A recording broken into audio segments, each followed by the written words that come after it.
హరి ఓం.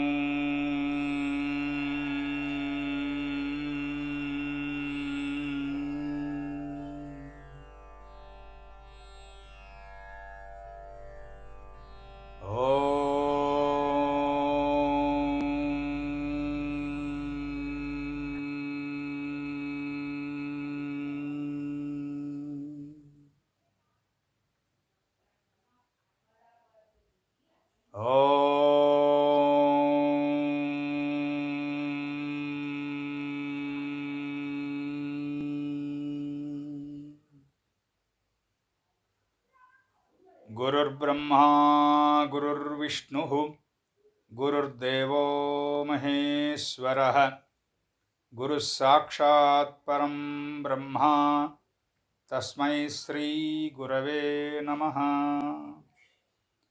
మూర్తిత్వే పరికల్పితస్య శిభృతో వర్త్మా పునర్జన్మనాం ఆత్మేత్యాత్మవిదాం క్రతుశ్చ యజతాం భర్తామరజ్యోతిషాం లోకానాం ప్రళయోద్భవస్థితి విభుశ్చానేకధాయ శ్రుతౌ వాచన్నః సదదాత్వనేకకిరణః త్రైలోక్యదీపో రవిః యకిరాలకులాంబోధివిధుమానందరూపిణం అనంతార్యతనూజాతం కృష్ణం వందే జగద్గురుం శ్రీకృష్ణమాచార్యమనంతపుత్రం సత్సాధుమిత్రం కరుణార్ద్రనేత్రం గురుం గురూణాం పితరం పితॄణాం అనన్యశేషశరణం ప్రపద్యే అనన్యశేషశరణం ప్రపద్యే అనన్యశేషశరణం ప్రపద్యే. అందరికీ నమస్కారం అండి. మన జ్యోతిర్వేదనిధి జ్యోతిష తరగతుల్లో రవ్యాది నవగ్రహాల్లో శనీశ్వరుడు వరకు అధ్యయనం చేసిన తర్వాత వరుణ, ఇంద్ర, యమ అనేటువంటి 3 గ్రహాలు యథాశక్తిగా చూద్దామని అనుకున్నాం. దాంట్లో వరుణగ్రహ స్వరూప స్వభావాలు కిందటి తరగతిలో కొంత చెప్పుకోవడం అయింది. ఇక ఈ తరగతిలో ఇంద్రుడు, ఇంద్రగ్రహము అనేటువంటిది, నెప్ట్యూన్ అని పిలుచుకునేటువంటి గ్రహం, దానికి సంబంధించినటువంటి స్వరూప స్వభావాలని యథాశక్తిగా అధ్యయనం చేద్దాం. ఈ ఇంద్రగ్రహము అనేటువంటిది దీనికి స్వక్షేత్రముగా పీసిస్ అంటే మీనరాశిని ఇంద్రగ్రహ స్వక్షేత్ర రాశి అని మనకి మోడర్న్ ఎస్ట్రాలజీ నిర్ణయించింది. ఆధునికమైనటువంటి జ్యోతిశాస్త్ర విభాగము లేక సాయన సిద్ధాంత విభాగము. అప్పుడు స్వక్షేత్రము మీనం కనుక శత్రుక్షేత్రముగా కన్య రాశి ఈ ఇంద్రగ్రహానికి శత్రుక్షేత్రంగా నిర్ణయించారు. దీని యొక్క రంగు గచ్చకాయ రంగు. అంటే ప్రతి గ్రహానికి కూడా ఒక స్వక్షేత్రము, శత్రుక్షేత్రము, ఉచ్చ, నీచ ఇత్యాది వివరాలు, రంగు, సంఖ్య ఇవి చెప్పుకుంటున్నాం. అయితే ఏ కారణం చేతనో మనకి నెప్ట్యూన్కి ఉచ్చక్షేత్రము అలాగే నీచక్షేత్రము అనేటువంటివి పూర్తిగా గట్టిగా నిర్ణయించబడలేదు. కానీ మనకి పూజ్యులైనటువంటి మాస్టర్ గారు ఇచ్చిన లెక్క ప్రకారం మీనం స్వక్షేత్రంగా నిర్ణయించబడిన నేపథ్యంలో కర్కాటకము మిత్రక్షేత్రముగా, కర్కాటక ఇంద్రగ్రహ స్థితి అనేటువంటిది మంచి స్థితిగా చెప్పబడింది. ఇది ఒక ప్రత్యేకమైనటువంటి సూత్రము. కానీ మీనము, కర్కాటకము 2 జలరాశులైనప్పుడు వృశ్చికం కూడా జలరాశి కదా అని మనకు అనిపిస్తుంది. కానీ ఇక్కడ జలరాశికి సంబంధించినటువంటి కొన్ని ప్రత్యేకమైనటువంటి తేడాల్లో ఇదొక తేడా. మీనంలో నెప్ట్యూన్ ఉంటే బోన్ హౌస్ నెప్ట్యూన్గా మనం స్వీకరిస్తాం. అక్కడ కర్కాటకంలో ఉంటే మిత్రక్షేత్రంగా, సహాయం చేసేటువంటి క్షేత్రంగా తీసుకుంటాం. కానీ మకరంలో ఉండేటువంటి నెప్ట్యూన్ని మాత్రం ఎట్టి పరిస్థితుల్లో శత్రుక్షేత్రంగా తీసుకోవద్దు అని చెప్పారు. అలాగే ఇక్కడ జలరాశి అయినటువంటి ఈ వృశ్చిక రాశిని దేనికి అది ఉచ్చక్షేత్రం కాదు అనేటువంటిది పూర్వసూత్రం. సనాతనమైనటువంటి ఆ సూత్రాన్ని మాత్రం మోడర్న్ ఎస్ట్రాలజీ ఎక్కడా కూడా క్రాస్ చేయలేదు. ఖచ్చితంగా వృశ్చికము ఏ గ్రహమునకు ఉచ్చ కాదు. ప్లూటోకి వాటికి చెప్పుకున్నప్పుడు, యురేనస్కి చెప్పుకున్నప్పుడు అది మోడర్న్ ఎస్ట్రాలజీలో ప్రత్యేకమైనటువంటి సూత్రంగా తీసుకోబడింది తప్ప అది కూడా నిజానికి సరిగ్గా క్యాలిక్యులేట్ చేస్తే అన్ని డిగ్రీల్లోనూ, వృశ్చికంలో అన్ని డిగ్రీల్లోనూ ఆ యురేనస్ అవి కూడా ఉపయోగకరం కాదు. సరే, అది పక్కకు పెడితే ఈ జలరాశులు మూడింటిలో ఉండేటువంటి తేడాల్లో మనకి ఒకానొక తేడా ముహూర్త భాగంలోకి వస్తుంది. నిజానికి ముహూర్త భాగం ఇప్పుడు మనకి రిలవెంట్ కాకపోయినా మనం చెప్పుకుంటాం. కొన్ని ఇంపార్టెంట్ అయినటువంటివి ముహూర్త భాగంలోంచి ఫలిత భాగంలోకి, ఫలిత భాగంలో ముహూర్త భాగంలోకి చెప్పుకొని తీరాలి. లేకపోతే రెండు భాగాలు పరిపూర్ణం కావు. ఉదాహరణకి నూతికి ముహూర్తం పెడుతున్నాం అనుకోండి, కర్కాటకంలో పెట్టుకోవచ్చు, వృశ్చికంలో మొదటి 5 డిగ్రీల్లో పెట్టుకోవచ్చు. అంతే, మొదటి 3 డిగ్రీలే అని అనుకోండి. గురువు నక్షత్రం విశాఖ 4వ పాదంలో తప్పితే ఇంక పెట్టడానికి అవదు. కర్కాటకంలో ఆల్మోస్ట్ 23-24 డిగ్రీల దాకా పెట్టుకోవచ్చు. మకరంలో వచ్చేటప్పటికి, అంటే క్యాప్రికార్న్ దాంట్లో వచ్చేటప్పటికి మొదటి 7 డిగ్రీల వరకు నూతికి ముహూర్తం పెట్టుకోవచ్చు. పీసిస్లోకి వచ్చేటప్పటికి అది కూడా కర్కాటకంలాగే 24-25 డిగ్రీల దాకా పెట్టుకోవచ్చు, తప్పులేదు. అంటే మిగతావి చూసుకోవాలనుకోండి. ముఖ్యంగా మృత్యుభాగలు, విషనాడి అనేటువంటి 2 ప్రత్యేకమైనటువంటి జాగ్రత్తలు ముహూర్త భాగంలో చాలా ముఖ్యం. అవి ఎక్కడ లగ్నం పెడుతున్నా కూడా అది మనకి మృత్యుభాగాలు కాకూడదు, అవి విషనాడి కాకూడదు. మృత్యుభాగాలు అనేటువంటివి ఫిక్స్డ్గా ఉంటాయి. విషనాడి అనేటువంటిది మాత్రం మార్పులు చెందుతూ ఉంటుంది అని చెప్పారు శాస్త్రకారులు. అది పట్టించుకోకర్లేదు అని కూడా కొంతమంది అంటారు, కానీ పట్టించుకోవాలి. ముహూర్తకారులు, పెద్దవాళ్ళైన పంచాంగకర్తలు అందరూ పట్టించుకునే ముహూర్తాలు ఇస్తారు మనకి. అందుకే మృత్యుభాగ, విషనాడి అనేటువంటివి మనం క్యాల్కులేట్ చేయడానికి మనకి అందవు, మన క్యాల్కులేషన్కి రావు. ఎందుకంటే మన కరణ గ్రంథాలు, సిద్ధాంత భాగాలు మనం చదువుకున్న వాళ్ళం కాదు. ఏదో 3-4-10 పుస్తకాలు తిరగేసినంత మాత్రాన మనం సిద్ధాంతకర్తలం అవ్వం. ఫలిత భాగానికి సంబంధించినంత వరకు అసలు గట్టిగా మాట్లాడితే మన జాతకంలో మనం ఏ విధమైనటువంటి నిర్ణయాలు తీసుకుని, ఏ రకమైనటువంటి వాతావరణంలో, ఏ రకమైనటువంటి ఉద్యోగ ఇత్యాదులు అన్నీ కూడా నిర్ణయించుకొని నడిస్తే ఆ జన్మ సార్థకం అవుతుంది అనేటువంటి పరిపక్వత కోసం మాత్రమే జ్యోతిష్ శాస్త్ర అధ్యయనం చేస్తున్న బృందం మంది. అందుకని సిద్ధాంత భాగాలకు సంబంధించినటువంటి పెద్ద విషయాలు పెద్దవాళ్ళకే విడిచిపెట్టడం శ్రేయస్కరం. అది ఆ కారణం మీదనే పంచాంగంలో ఇవ్వబడినటువంటి ముహూర్తాల్లో సాయన సిద్ధాంతానికి అడ్డురానటువంటి ముహూర్తాలను మనం స్వీకరిస్తాం. ఉదాహరణకి ముహూర్తంలో ఉన్నటువంటి శుక్రుడు ముహూర్తంలో ఉన్నటువంటి నెప్ట్యూన్కి స్క్వేర్ చేస్తున్నాడు అనుకోండి, అప్పుడు ఆ ముహూర్తం మనం పెద్దగా అంగీకరించాం. డిగ్రీలు యాజ్ ఇట్ ఈజ్గా డిగ్రీ స్క్వేర్ ఉంటే, అది 15 డిగ్రీలు ఉండి ఇది 15 డిగ్రీలు ఉండి కేంద్ర వేధ ఉన్నట్టయితే అంగీకరించాం, పెళ్ళికైతే అసలు అంగీకరించాం. అలాగే పెళ్లి ముహూర్తం లగ్నానికి సప్తమంలో నెప్ట్యూన్ అదే డిగ్రీల్లో ఉంటే అంగీకరించాం, ప్లూటో అదే డిగ్రీల్లో ఉంటే అంగీకరించాం. ఇలాగా ఒక 7-8 ప్రత్యేక సూత్రాలు తీసి పక్కకు పెడితే ముహూర్త భాగం మనకి యాజ్ ఇట్ ఈజ్గా సరిపోతుంది. పంచాంగాల్లో ఇచ్చినది మనం ఎందుకంటే పంచాంగంలో ఇచ్చినటువంటి ముహూర్తానికి 24 డిగ్రీల 10 నిమిషాలు ముందుకు వెళ్ళిపోతే మన సాయన సిద్ధాంత ముహూర్తం ఏర్పడుతుంది. మరి డిగ్రీలు రాసులు మారిపోతాయి కదా అని మనకు సందేహం వస్తుంది. గ్రహాలు కూడా ముందుకెళ్ళిపోతాయి కదా అని గుర్తుపెట్టుకోవాలి.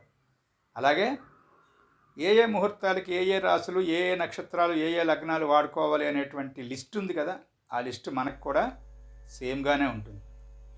ఈ వివరాలు జాగ్రత్తగా గుర్తుపెట్టుకుని మనం సమన్వయ బుద్ధితో వెళ్ళాలి తప్ప మా సాయన సిద్ధాంతమే కరెక్టు, మీ నిర్ణయ సిద్ధాంతం తప్పు అని మనం అనడానికి వీరలేదు.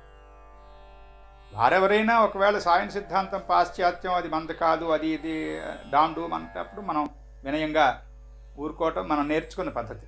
మన గురువుగారు ఇచ్చినటువంటి ప్రత్యేకమైనటువంటి వినయంతో కూడిన పద్ధతి అది.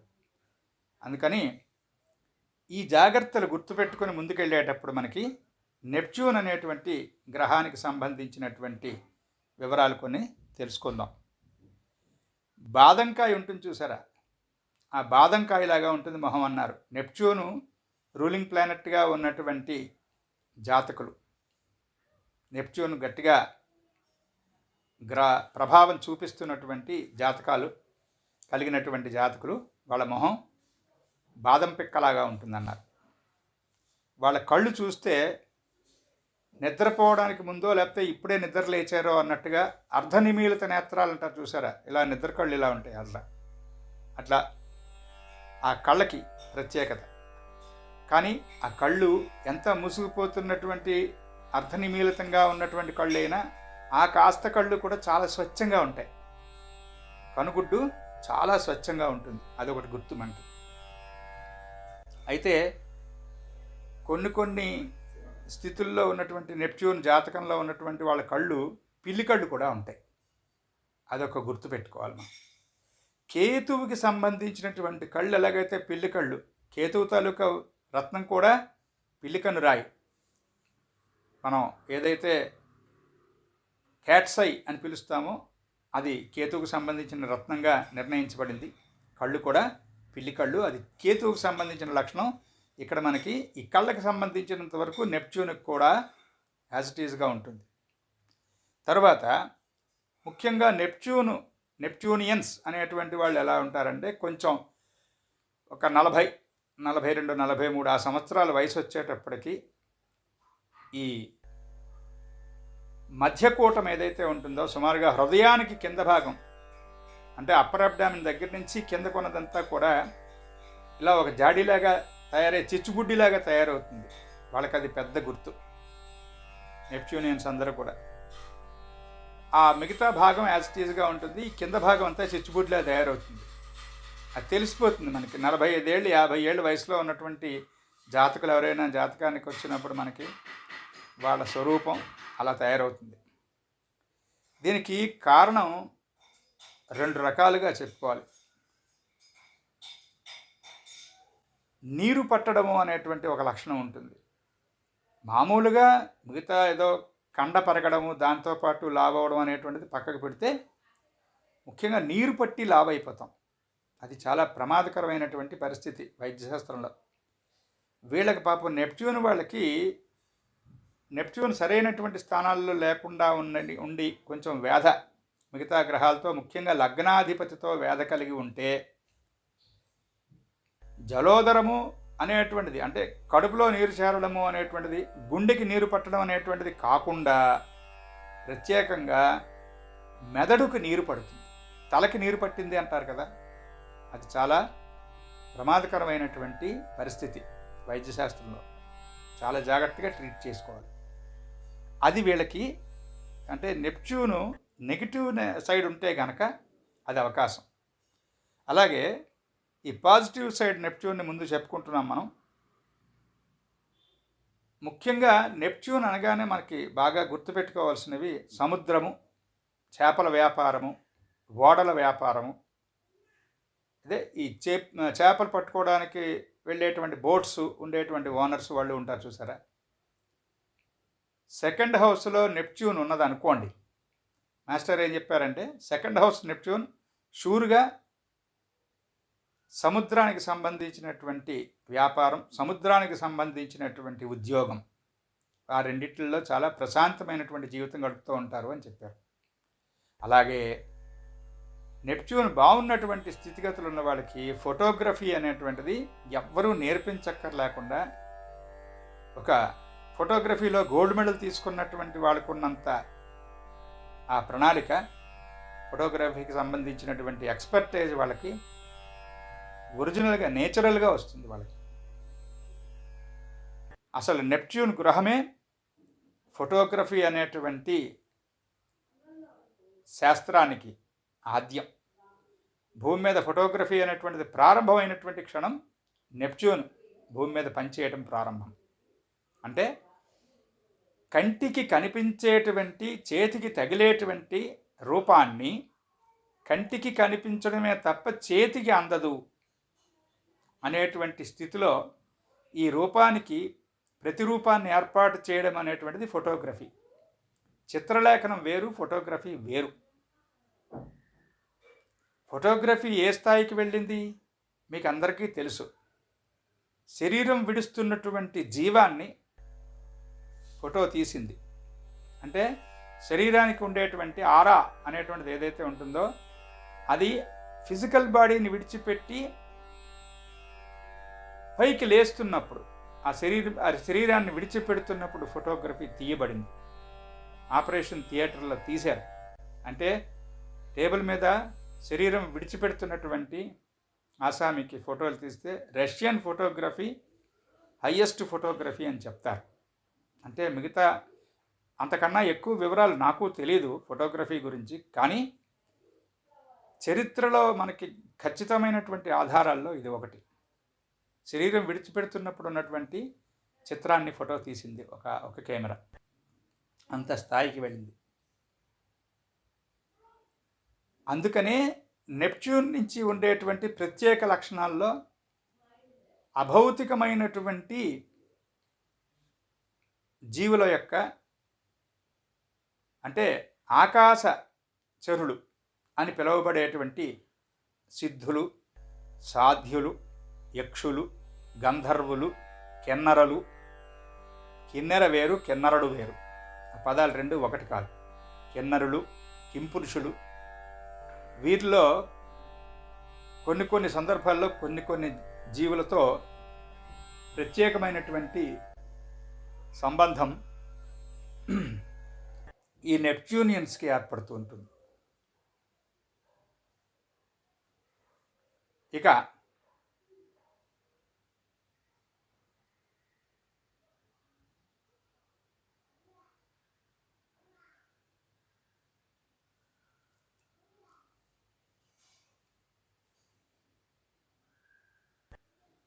ఇక ఈ అంతరిక్ష చరులైనటువంటి సిద్ధులు మొదలైన వారితో వీళ్ళకి కనెక్షన్స్ రావడమే కాకుండా, అంటే ధ్యానము మొదలైనటువంటి ఆధ్యాత్మిక ఉన్నతి కోసం, ఆధ్యాత్మిక ప్రగతి కోసం చేసేటువంటి ఆధ్యాత్మిక ప్రయత్నాలు అలవాటు ఉన్నటువంటి సాధకుల యొక్క పరిస్థితి నేను చెప్తున్నది. అందరికీ కాదు. ఇంకా ప్రజలందరికీ కూడా, జనాలందరికీ కూడా కొన్ని విషయాలు అందుబాటులో లేవు, ఉండవు. కొందరు నమ్మరు కూడా. నమ్మరు అంటే పాపం అలాంటి విషయాల ఎడల వాళ్ళ మస్తిష్కము ఓపెన్ కాలేదు అని అర్థం. వారిని మనం కోప్పడకూడదు. దేవుడు ఏమిటండి, దెయ్యం ఏమిటండి, బుద్ధి లేదేంటండి అని టీవీల్లో వాటిల్లో పెద్దవాళ్ళు ఎవరైనా అన్నారనుకోండి, వాళ్ళని మనం జాలిపడాలి, వాళ్ళతో ఆర్గ్యూ చేయకూడదు. మాస్టర్ మనకిచ్చిన మార్గం అది. వాళ్ళని చంటి పిల్లల్లాగా చూడాలి. చంటి పిల్లలు ఎక్కడో ఏదో మలమో మూత్రమో విసర్జించారనుకోండి, వాళ్ళని వేసుకుంటామా, కొడతామా? 1-2 సంవత్సరాల వయసులో ఉన్నవాళ్ళు. ఈ మేధావులు కూడా పాపం, మేధావులను పిలిపించుకుంటున్నటువంటి పెద్దవారు కూడా మనకి 1-2 సంవత్సరాల వయసు ఉన్నటువంటి వారు. తీస్తే నెప్ట్యూన్కి సంబంధించినటువంటి వివరం అధ్యయనం చేయడం మొదలు పెడితే చాలా పెద్ద విషయాలు, చాలా విచిత్రములైనటువంటి విషయాలు బయటపడతాయన్నారు మాస్టారు. కొన్ని జంక్షన్స్లో, అంటే జాతకంలో కొన్ని ప్రదేశాల్లో, కొన్ని డిగ్రీల్లో నెప్ట్యూన్ నుండి మిగతా లగ్నాధిపతితో కానీ, పంచమాధిపతి నవమాధిపతులతో కానీ సరైనటువంటి కనెక్షన్ ఉన్నప్పుడు కానీ, రవితో కానీ, చంద్రుడితో కానీ మంచి ఆస్పెక్ట్స్ ఉన్నటువంటి నెప్ట్యూన్ ఉన్న జాతకాల్లో కానీ మాస్టర్ ఏం చెప్పారంటే, ప్రోగ్రెస్డ్ నెప్ట్యూన్ బర్త్ సన్మించి వెళ్ళేటువంటి ఆస్పెక్ట్ కలుగుతున్నప్పుడు అదృశ్యమగుట అనేటువంటి ఒక సిద్ధి అప్రయత్నంగా సిద్ధిస్తుంది సాధకుడికి. అప్పటికీ అతగాడు సాధన చేస్తే, సాధకుడు అయితే. అలాంటి ఆస్పెక్ట్ చాలామందికి వెళుతూ ఉంటుంది. ఇక్కడ ఒక చిత్రమైనటువంటి విషయాన్ని చెప్పుకుందాం మనం. ఊరందరికీ సంక్రాంతి పండగే, కానీ పాపం ముస్లిం గారికి ఆయనకి సంక్రాంతి ఏమి లేదు. అందరికీ సంక్రాంతి ఉంది, ఆయనకి లేదు.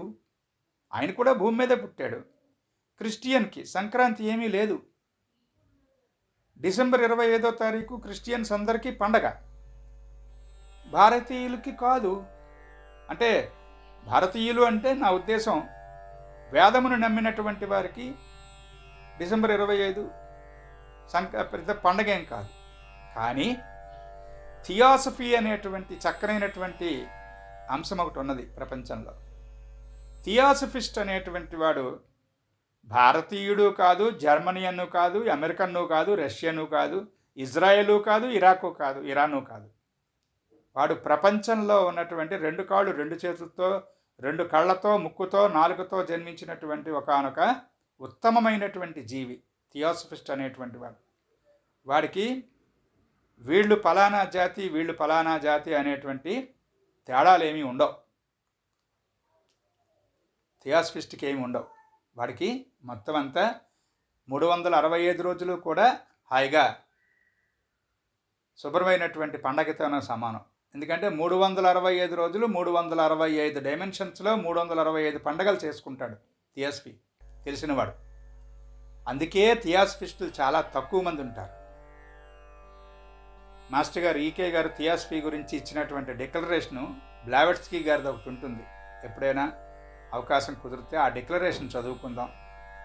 ఆ డిక్లరేషన్లో ఉన్నటువంటిదే థియాసఫిస్ట్ యొక్క జీవితం. వాడికి సర్వము సమానమే. అలాంటి స్థాయిలో ఉన్నటువంటి జీవికి మాత్రమే నెప్ట్యూన్ యొక్క కవళికలు, నెప్ట్యూన్ యొక్క దాన్ని ఏమనాలంటే ఒక చక్కనైనటువంటి భక్తి పారవస్యము కలగజేసేటువంటి గ్రహము అని పిలవాలి. ఎవరికి? మనకి కాదు, ఇందాక చెప్పుకున్నటువంటి సోకాల్డ్ థియాసఫిస్ట్కి. అలా మనం అవుదాము అనుకుని ప్రారంభిస్తే కనుక, మనకి ఇష్టపడితే మనం ఏం చేయాలి అంటే, మన జాతకంలో నెప్ట్యూన్ ఎక్కడుందో చూసుకుని, గోచార చంద్రుడు ఈ నెప్ట్యూన్కి పంచమంలో ఉండేటట్టు లేదా నవమంలో ఉండేటట్టు చూసుకుని జాగ్రత్తగా ప్లాన్ చేసుకోవాలి. లేదా గోచార రవి, చంద్రుడైతే అస్తమాటు ఆస్పెక్ట్ చేస్తాడు ప్రతీ నెల, రవి అయితే ఏడాదికి ఒకసారి వస్తుంది ఆ ఆస్పెక్ట్, ఒకటిసారి 2 సార్లు వస్తుంది. నెప్ట్యూన్ అంటే మన భర్త నెప్ట్యూన్కి పంచమంలో, మన భర్త నెప్ట్యూన్కి నవమంలో గోచార రవి ఉండేటట్టుగా కూడా చూసుకొని మనం ప్రత్యేకమైనటువంటి సాధన, ధ్యానము, మంత్రము, క్షేత్ర దర్శనము, యాత్ర, పెద్దల సందర్శనము ఇలాంటివన్నీ కూడా చేయగలిగితే, ఉత్తమమైనటువంటి గ్రంథములు చదువుకోవటం అవి చేస్తే మనకి అప్పుడు నెప్ట్యూన్ తాలూకా ఆ స్వీట్నెస్ మనకి తెలుస్తుంది. లేకపోతే ఏమవుతుంది, మిగతా వాళ్ళకి ఏమవుతుంది, అందరూ సంక్రాంతి చేసుకుంటూ ఉంటే ఆయన ముస్లిం, ఆయన ఏం లేదు, మామూలుగా ఆయన భోజనం చేసి ఆయన పనేదో ఆయన చేసుకుంటున్నాడు. అట్లా ఆయన ఎవరిని ఏమి అండవు, సంక్రాంతి చేసేవాళ్ళు ఆయన్ని తిట్టరు, అందరూ మనుషులేగా. అలా నెప్ట్యూన్ ఎడల మనం ఉన్ముఖులమై ఉంటే మనకి దాని యొక్క స్వీట్ అంటే, వీనస్ అనేటువంటి గ్రహం గురించి మనం ఏదైతే చెప్పుకుంటామో పాజిటివ్ సైడు అది నెప్ట్యూన్గా ఉంటుంది. వీనస్కి సంబంధించినటువంటి నెగిటివ్ ఇవన్నీ కూడా నెప్ట్యూన్లో కనిపిస్తాయి నెగిటివ్గా ఉంటే.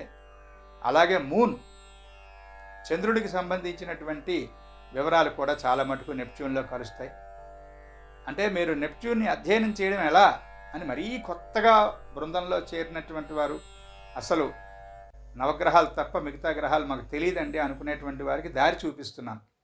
చంద్రుణ్ణి శుక్రుణ్ణి 1-2 సార్లు 10 గ్రంథాలు చూసి ఆ రాశి శీలాధ్యాయాలు చదువుకున్నటువంటి పరిస్థితుల్లో మీకు నెప్ట్యూన్ తాలూకా స్వరూపం చాలా తొందరగా కొరకు పడుతుంది.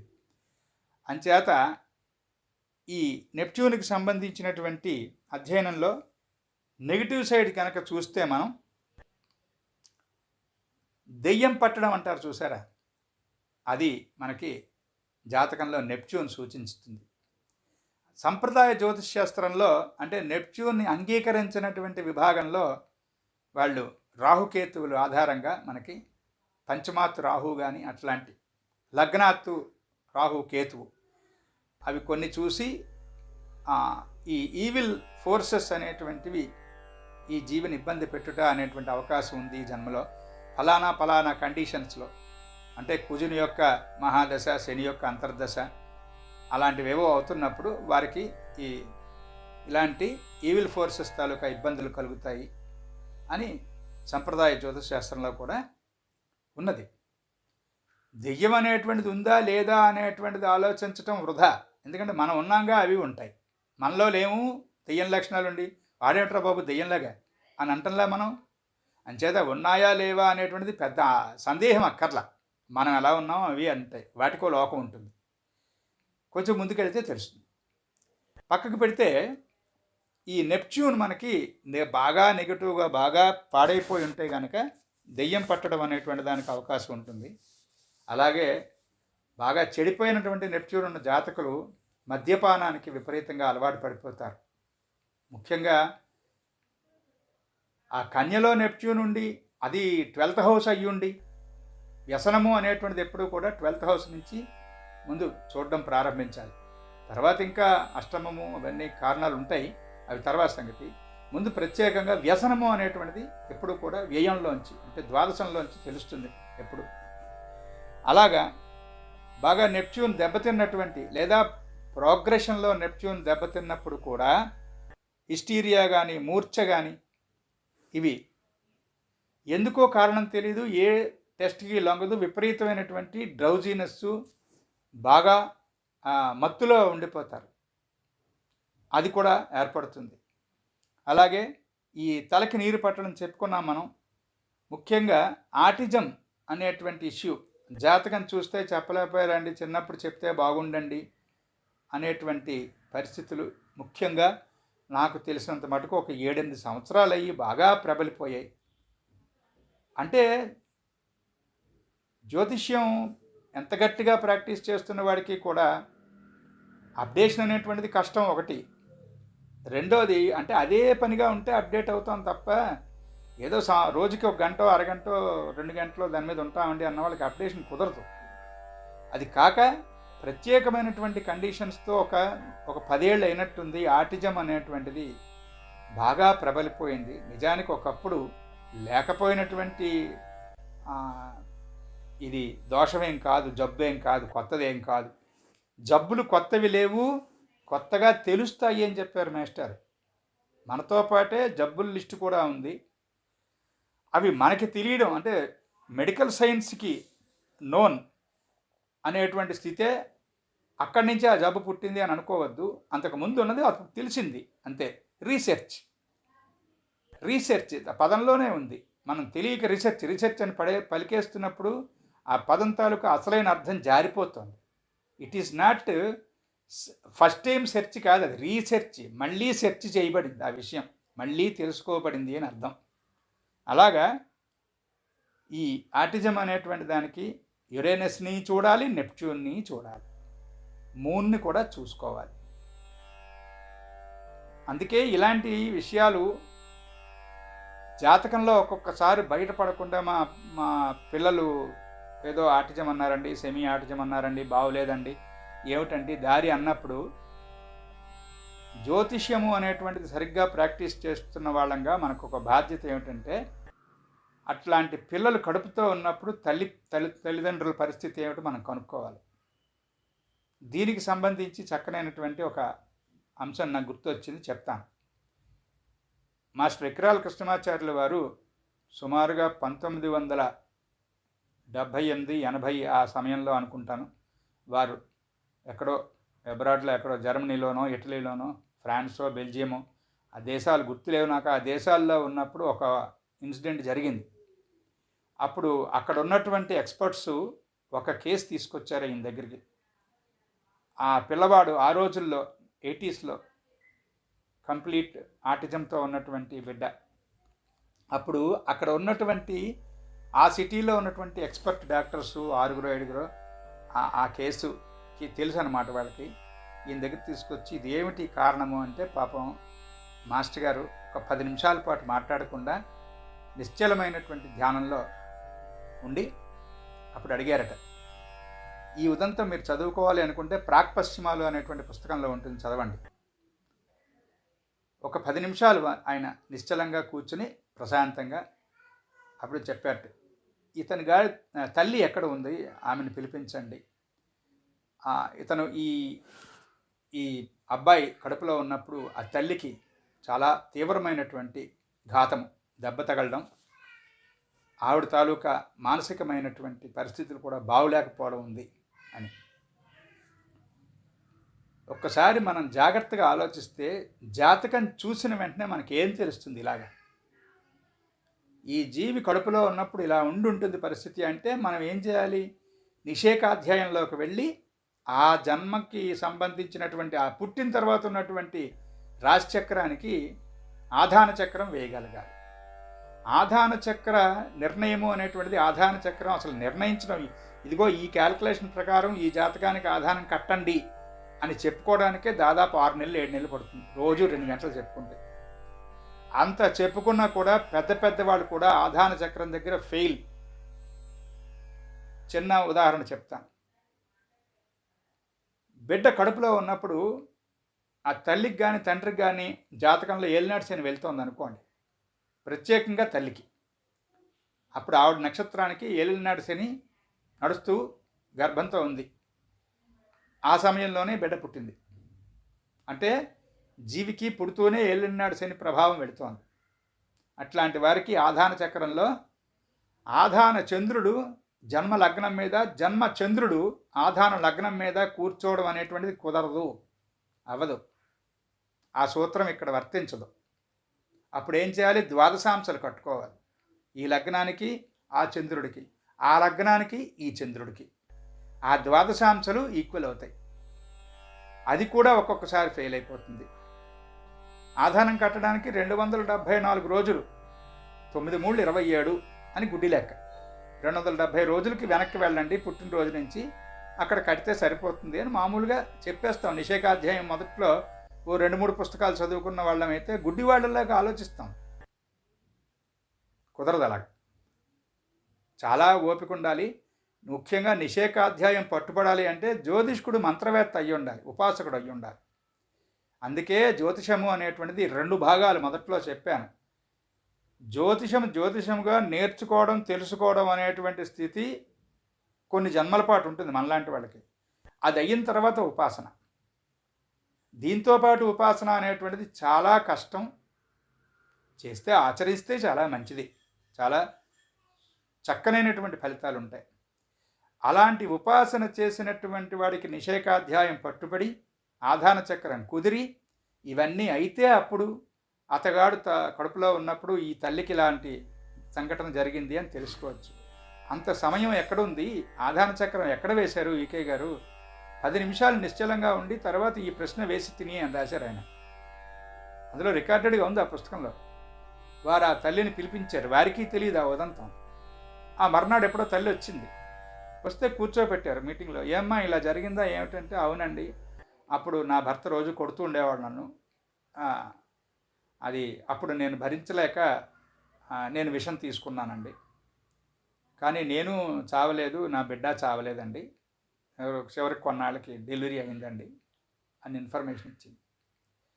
ఆ ఇన్ఫర్మేషన్ యాజ్ ఇట్ ఈజ్గా ఈకే గారు ముందు రోజు చెప్పారు, ఇలా జరిగి ఉండాలి ఈ పిల్లాడు పుట్టినప్పుడు అని.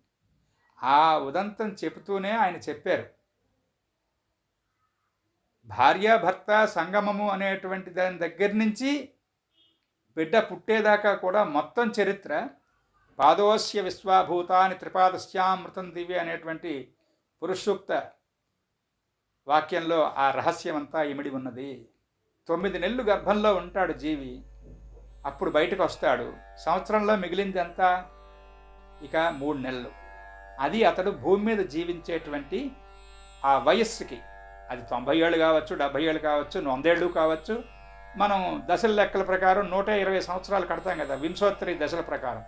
ఆ 120 సంవత్సరాలు కావచ్చు. ఇదంతా కూడా ఆ జీవికి గ్రహములు, రాసులు ఇవి కాకుండా అంతర్యామైనటువంటి భగవంతుడు ప్రసాదించినటువంటి ఆయుష్లో 4వ వంతు మాత్రమే.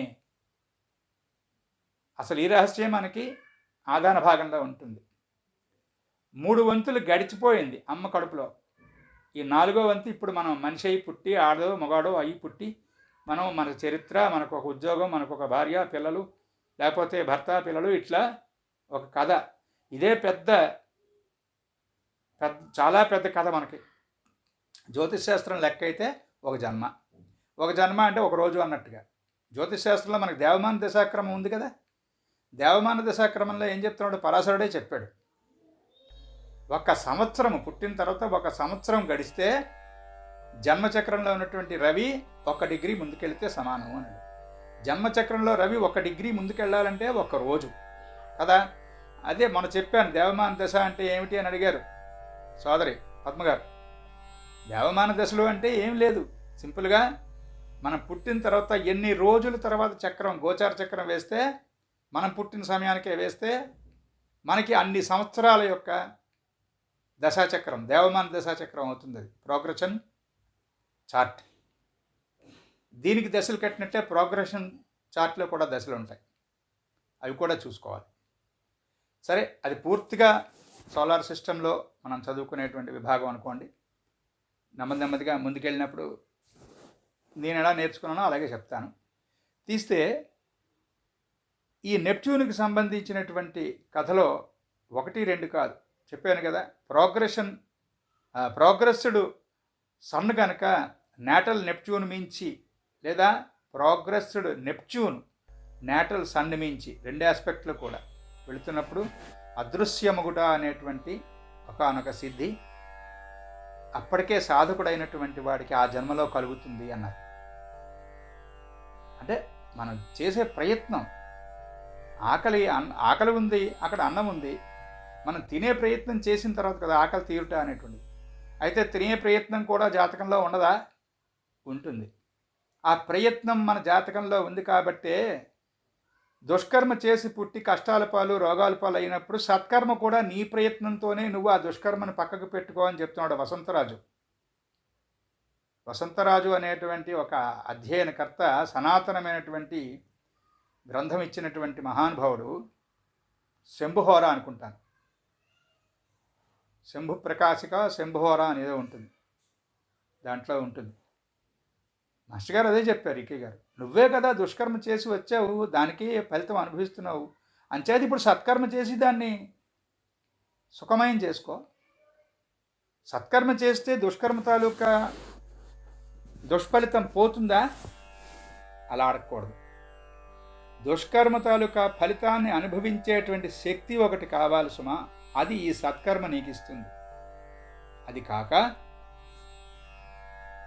పాస్ట్ కర్మ న్యూట్రల్ అయ్యేటువంటి అవకాశం ఉన్నది.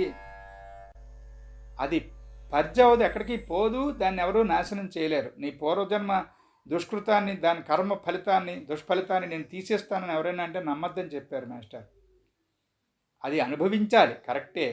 దాన్ని అనుభవించేటువంటి తీరు మారుతుంది. నువ్వు రోగి అయ్యే బదులు ఒక 6 నెలల పాటు ఏదో ఒక రోగాలయంలో, వైద్యాలయంలో నీకు ఉద్యోగం ఉంటుంది, అక్కడికి ట్రాన్స్ఫర్ అవుతావు. ఆ 6 నెలలు రకరకాలైనటువంటి చాలా దుర్గంధ భూయిష్టమైనటువంటి రోగుల వలయంలో మధ్యలో పనిచేయవలసిన అవసరం ఉంటుంది.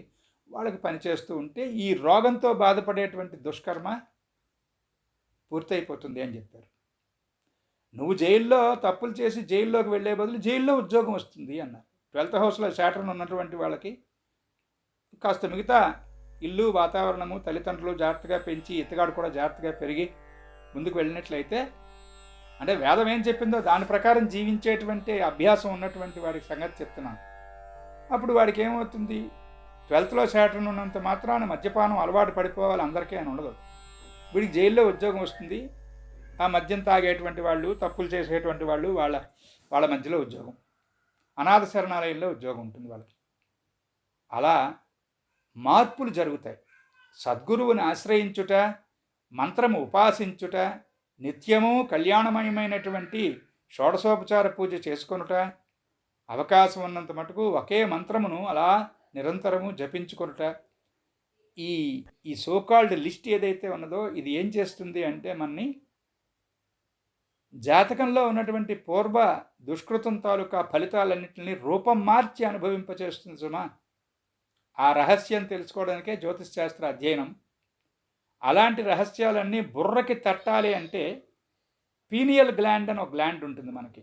చాలా కాలం వరకు సుమారు నాకు తెలిసి ఒక 30 ఏళ్ల క్రితం వరకు, నా లెక్క ప్రకారం 30 ఏళ్ల క్రితం పిట్యూటరీ గ్లాండు, పీనియల్ గ్లాండు, వాటి వర్కింగ్స్ అన్నీ మెడికల్ సైన్స్లో క్లియర్గా పూర్తి ఇన్ఫర్మేషన్స్ లేవు. ఇప్పుడు కొంత వారికి అర్థమవుతున్నాయి. దీనికి సంబంధించినటువంటి ఇంద్రయోని, ఇంద్రగ్రంథి అని పిలువబడేటువంటి అది కూడా శిరస్సులోనే ఉంటుంది మనకి. ఈ పిట్యూటరీ గ్లాండ్ చెప్పుకున్నాం. యత్రాసో కేశాంతో వివర్తతే యపోహ్య శీర్షకపాలే భూరిత్యగ్నో ప్రతిష్ఠతి. ఆ భాగానికి ముందు తైత్రయంలో ఆ భాగానికి ముందు భాగంలో సేంద్రయోని అనేటువంటి భాగాల దగ్గర ఈ ఇంద్రయోని అనేటువంటిది మనకి వివరించబడుతుంది. ఆ ఇంద్రయోని గ్రహం మన జాతకంలో నెప్ట్యూన్ అనేటువంటి గ్రహం ఆ ఇంద్రయోని పరిపాలిస్తూ ఉంటుంది. అందుకే ఆ ఇంద్రయోని యొక్క లక్షణమే పాజిటివ్ సైడ్ ఉంటే భక్తి, పారవస్యము అనేటువంటివి అందిస్తుంది అదే గ్లాండ్. ఆ గ్లాండ్ నెగిటివ్గా రబ్బైపోయినటువంటి జాతకాలు ఉంటాయి. వారికి మద్యపానము, విపరీతమైనటువంటి మత్తు, స్టూపర్గా ఉన్నారు పిల్లలు, మందు ఏదో వెయ్యండి మార్చండి అని చెప్పారు చూసారా మెడికల్ సైన్స్లో, వాడి జీవితాంతం స్టూపర్గానే ఉంటాడు.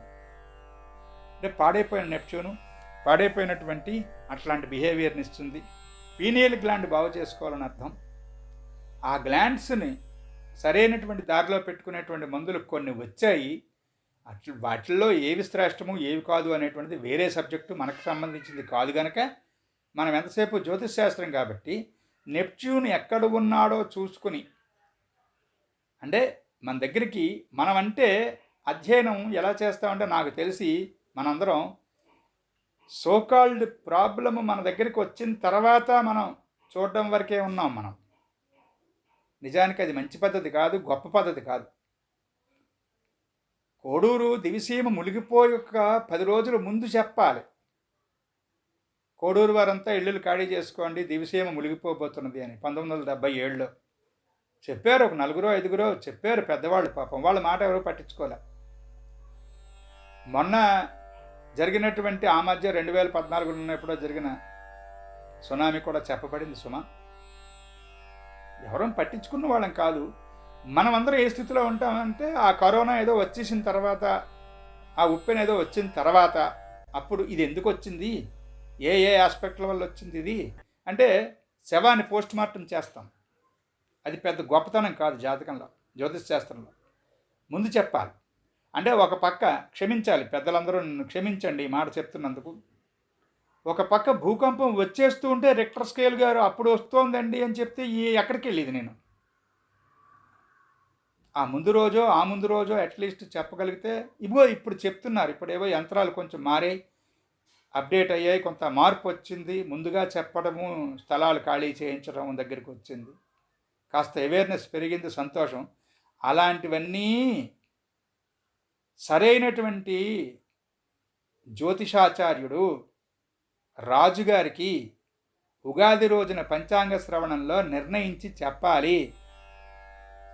పంచాంగ శ్రవణము అంటే పలానా రాసులు వాళ్ళకి బంగారం పట్టింది, బంగారం ముట్టింది ముత్యం అని చెప్పడం కాకుండా, ఈ రాష్ట్రానికి లేదా ఈ ప్రాంతానికి దేశంలో ఫలానా అయినటువంటి సమయంలో ఫలానా రకాలైనటువంటి బెడద ఉంటుంది, ఇబ్బంది ఉంటుంది, అది రాజుగారికి చెప్పాలి, రాజుగారు నమ్మాలి, రాజుగారు వినాలి. జ్యోతిష్యుడైనటువంటి ఆచార్యుడు ఇచ్చినటువంటి మంత్రిత్వంలో రాజ్యపాలన సాగించాలి. అది పూర్తిగా ఎప్పుడో కోల్పోయాం మనం. అది ఎక్కడా పెద్దగా కనిపించిన రోజులు లేవు.